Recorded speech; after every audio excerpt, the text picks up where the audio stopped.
Betapa menakutkannya jika manusia berubah menjadi manusia kayu. Wanita ini bergerak perlahan. Anggota tubuhnya seperti mainan yang dirakit. Perlahan mendekati dua gadis itu. Bill di sebelahnya mengingatkannya. Mulut kamu memiliki serangga. Apa? Hanya sedetik kemudian, serangga itu muncul di lantai. Siren menginjaknya dengan kakinya. Mengira sudah aman. Tetapi serangga itu menyelinap melalui sepatunya dan memanjat kakinya. Mulai bergerak di atasnya. Tidak, ia di dalam kaki aku. Kemudian serangga yang tak terhitung jumlahnya muncul. Melahap Siren seperti kilat. Energi material dari tubuh manusia diserap oleh manusia kayu. Bill yang berdiri di sana hanya bisa mencoba menenangkan diri. Karena ini bukan orang mati pertama yang dilihatnya. Di mansion itu, ada banyak orang muda yang meninggal seperti itu. Pria tua berambut perak ini adalah pemilik mansionnya. Dia menggunakan umur panjang manusia untuk memperpanjang umur gadis kayu ini. Ketika dokter melihat rumah besar itu, dia melihat ada sesuatu yang tidak biasa tentang tempat ini. Karena cuaca saat ini tidak berangin. Tetapi pohon-pohon di sekitarnya bergetar tanpa henti. Jadi dia memutuskan untuk tinggal di sini untuk menyelidiki kebenaran.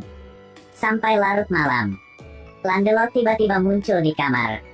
Menakuti semua orang sejenak. Dia buru-buru menjelaskan bahwa dia hanya di sini untuk mengkonfirmasi sedikit. Semua orang ada di sini. Saat ini dokter mendekati dan bertanya Landelot, siapa nama presiden baru negara kita? Tapi Landelot tetap tidak bisa menjawab. Lalu dia perlahan mendekati dokter dan berkata, malam akan datang, perhatikan aman. Lalu dia menoleh, mengetuk sekolah dengan piring perak beberapa kali, dan keluar. Menghilang ke dalam kegelapan.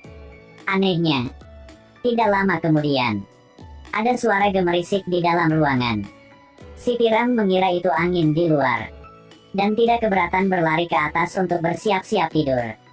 Sampai jumpa besok pagi. Namun setelah si pirang menutup pintu, tiba-tiba terdengar teriakan memilukan di dalam kamar. Bill terkejut.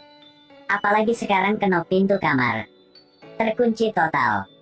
Kemudian ketukan dari semua sisi muncul. Langit-langit, sudut dinding semuanya memiliki suara aneh. Jendela di sekitar juga terbuka dan tertutup.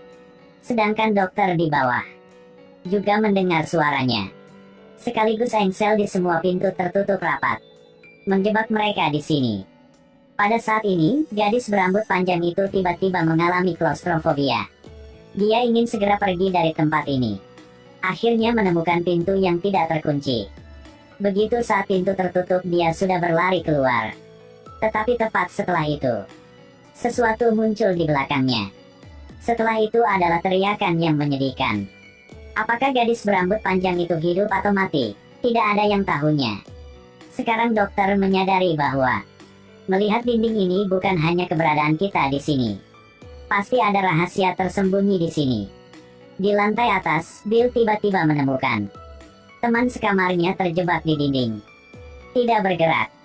Terlihat sangat menyeramkan. Lalu Landelot tiba-tiba muncul lagi. Saat dia mematikan musik, tubuh pria itu juga ditelan oleh dinding. Saat ini dia berbisik kepada Bill. Sekarang dia telah menjadi bagian dari mansion. Setelah dengarnya, kedua gadis itu ketakutan dan lari. Mereka membuka pintu di ujung koridor, lalu pergi ke puncak mansion, di mana rahasia kanibal tempat ini disembunyikan. Lalu keduanya pergi ke kamar yang terletak di atas villa. Saat ini sebuah tangan muncul di depannya. Putri Landelot muncul. Tetapi dia berubah menjadi orang kayu. Siren merasakan sesuatu yang tidak biasa, jadi ingin segera pergi. Tapi hasilnya malah dikepung oleh Dryad dan yang lainnya. Diikuti oleh teriakan yang menyedihkan. Siren benar-benar dimakan hidup-hidup. Bill berdiri menyaksikan semuanya dan tercengang. Dia ingin dokter datang ke sini sesegera mungkin. Tetapi dokter sedang di gudang.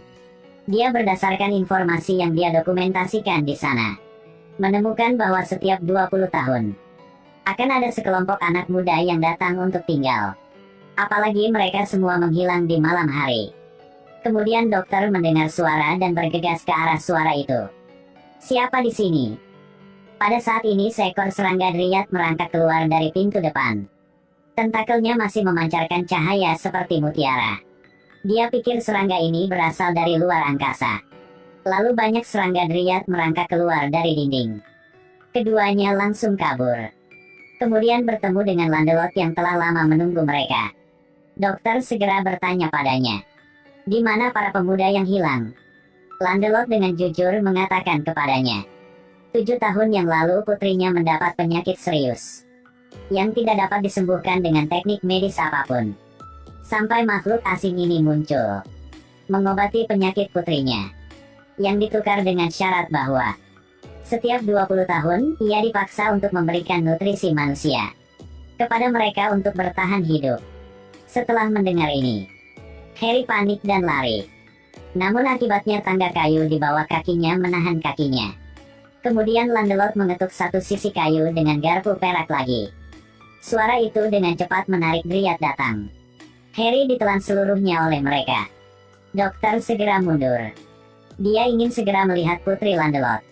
Karena dia adalah seorang dokter yang bisa menyembuhkan penyakit putrinya. Tidak ada pilihan lain, Landelot membawa dokter ke atas villa. Dokter dengan sangat penasaran menatap gadis kayu di depannya. Akhirnya menemukan jawabannya. Pada 70 tahun yang lalu, untuk membuat putrinya bahagia, Landelot menemukan serangga ini di kebun dan meletakkannya di nakas tempat tidurnya. Sesuai dengan suara kotak musik, serangga Dryad ini dibangunkan, sekaligus mulai mengobati penyakit Eliza. Harga yang harus dibayar adalah mengubahnya menjadi orang kayu. Pada saat ini, Bill mengajukan pertanyaan. Mengapa seorang lelaki tua dengan rambut putih sepertinya mengambil serangga dari kebun untuk diberikan kepada putrinya? Juga bagaimana dia bisa hidup 70 tahun tanpa mati? Mendengar pertanyaannya, dokter mengerti sepenuhnya. Dia lupa bahwa rentang hidup manusia hanya beberapa dekade singkat. Sekarang dokter menggunakan obeng untuk memindai seluruh tubuhnya. Lalu wajahnya menunjukkan keterkejutan. Karena lelaki tua ini bukan ayah Eliza, tetapi putranya. Serangga membiarkan Landelot mempertahankan suara dan penampilannya, tapi tidak bisa mempertahankan ingatannya. Jadi orang yang memberikan serangga itu kepada Eliza sebelumnya bukanlah ayah, melainkan seorang anak